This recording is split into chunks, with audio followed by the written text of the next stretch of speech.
What's up, guys, and welcome back to Beyond the Void Horror Podcast. My name is Alex, and today we're going to be doing a spoiler-free review, a retro review of a movie that came out in 1987 starring Malcolm McDowell and Madeline Smith called The Caller. Vinegar Syndrome sent this out to me, and I'm surprised I waited so long to watch this and review it. So let's get into it.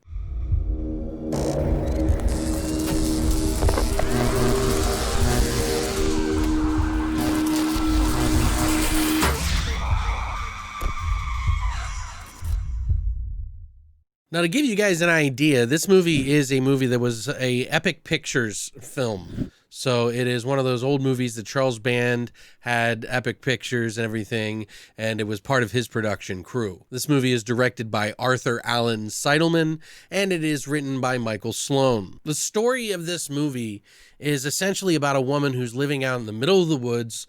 We don't know why. We don't know what she's up to. But a stranger that is following her from the very get of the movie. Like at the very beginning, you see him lurking around corners and phone booths and obviously watching her. And this stranger comes a knocking on her door one night, and she and he begin to start playing games with each other all night long. And it is a game of cat and mouse, as well as something that, feels like you're going to die at any minute or somebody's going to do something to someone. This movie actually kind of surprised me. Now, I'm a horror fan, obviously, but I like other movies outside the genre, and especially when they have pretty decent performances. Madeline Smith does an amazing job of some pretty crazy acting, I'll be honest. And so does Malcolm McDowell. They both do a really good job of balancing on, hey, what the fuck is happening? And are you going to kill me? And there's only two characters, by the way. So this entire movie is two people. That's it in the cast, literally. They do have some outside shots and things that happen outside, but it is literally these two only characters. And for a movie like this to be able to pull that off and then surprise me by the very end, I'm actually pretty impressed with this film. I enjoyed watching it. I wasn't expecting to enjoy this movie. I wasn't sure really what to expect. And I'll tell you, I was not expecting what I got by the end. Holy shit, what the fuck? For those of you who are collectors of Vinegar Syndrome, you might have seen this, but I have a feeling that this movie is going to sink through the cracks for a lot of people, and I think it deserves a watch. Now, I'm struggling on a score on this, but I'll get to that by the end. But if you're a Malcolm McDowell fan, I think you should check this one out because I think he does a really good job here. I think Madeline Smith does an amazing job. It somewhat seems like so over the top acting, but by the end you realize why, and then you're not like confused anymore, but you're also kind of confused because you're like, whoa! Honestly, I feel like the story is very much in line with something that you would see in like a Twilight Zone episode. It has more genres to it than you would expect. Let's just say that without spoiling it, because I can't tell you why this movie kind of blew me away in some regards. Now, at first, you're just going to think, oh, this is silly drama fucking show and what are they doing? But no, they really toy with the aspect of is one of these people going to murder each other, and why do they keep playing these games with each other, and why are they giving each other points for doing so? Now, and I'm not going to say anything more than that, but just some of the situations that these two people put each other in, I would not tolerate it. But then you find out by the end why, and that is probably one of the most impressive endings that I would not expect.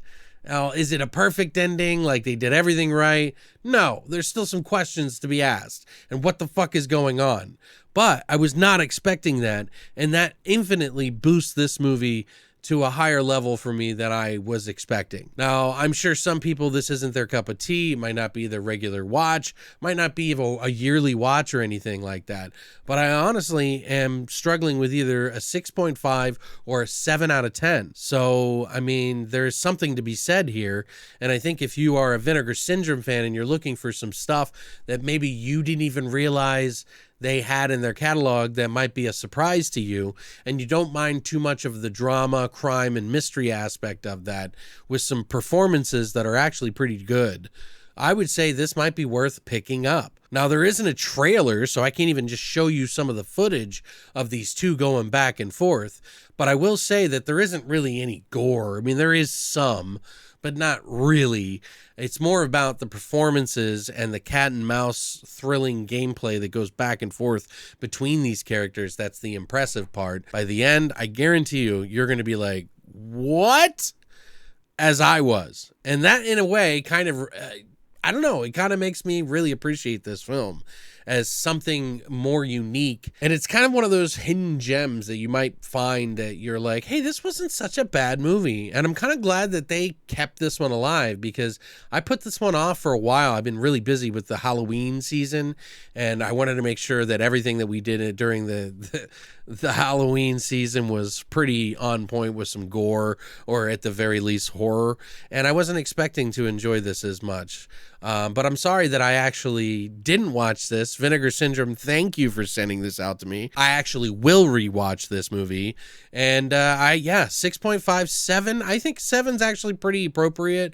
I'm sure that number will swing probably lower for a lot of other people, but I think this is an underrated gem I'd never heard of, didn't know anything about, and just went into it completely blind and was very surprised by the end. And that is saying something. If you're a Malcolm McDowell fan, check it out for sure. I think you will be surprised by this movie. Plus, in this disc, I got to check out some of the extras, and they have an interview with the director as well as the writer, which I found really interesting, because it's kind of a interesting story that kind of makes you wonder where they got this idea from. And so they talk about some of that. And if you look inside, there is the reversible cover. This is actually technically the original cover, if you can see that. They have it in blue most of the time, but this one's red, which, you know, I've never seen the film, so I have no preference on it. Plus, I kind of like this one as well.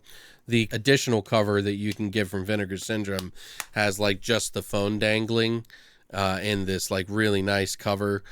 So you can choose between the standard or that cover edition. But I thought the extras on this were pretty good. I was kind of hoping for a little bit of a commentary track on it, but the extras that they have in it with the director and the writer kind of answer a lot of the questions that you would have for that. But I really did enjoy this, so thank you for sending this out, Vinegar Syndrome.